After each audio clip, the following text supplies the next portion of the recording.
mstari wa 19 mpaka wa 21. Watumwa wa Isaka wakachimba katika lile bonde, wakapata kisima cha maji yanayobubujika.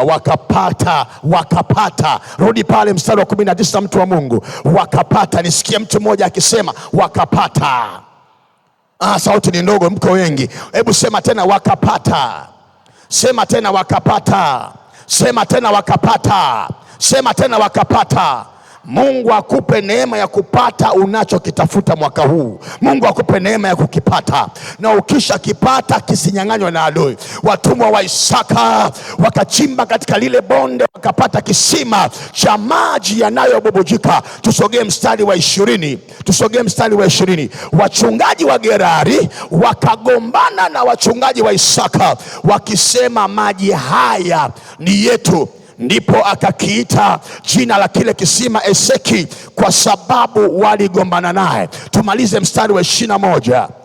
Wakachimba kisima kingine, wakagombania na hicho tena, akakiita jina lake Sitna. Nataka niishie hapo, nisiendelee huko mbele, ukakimbilia tu kwenye neema bila kuangalia gharama inayolipwa hapa. Angalia jinsi ambavyo huyu mtu ametaabika, amelipa gharama ya kutosha kuchimba hicho kisima. Gharama ni kubwa, amehangaika. Sasa ameshapata maji mazuri. Kabla hajaanza kufaidi huo mbaraka, adui amesimama ananyang'anya huo mbaraka. Hiyo ndio kazi ya shetani, ananyang'anya huo mbaraka. Kwa hiyo mbaraka wa kwanza ukanyang'anywa. Anaposema wakagombana naye, maana yake nini? Walimnyang'anya hicho kisima. Akaendelea mbele, anapambana tena, analipa gharama, jasho linamtoka kutafuta, anapata tena kisima kingine. Adui anakuja ananyang'anya na hicho. Hapo ndiko mahali hapo nataka nitulie napo. Vinakuja vinanyang'anywa, vinakuja vinapotea. Hujawahi kuona watu wako makazini, wanafanya kazi, wanapokea mishahara, lakini mwaka wa 10 yupo kazini.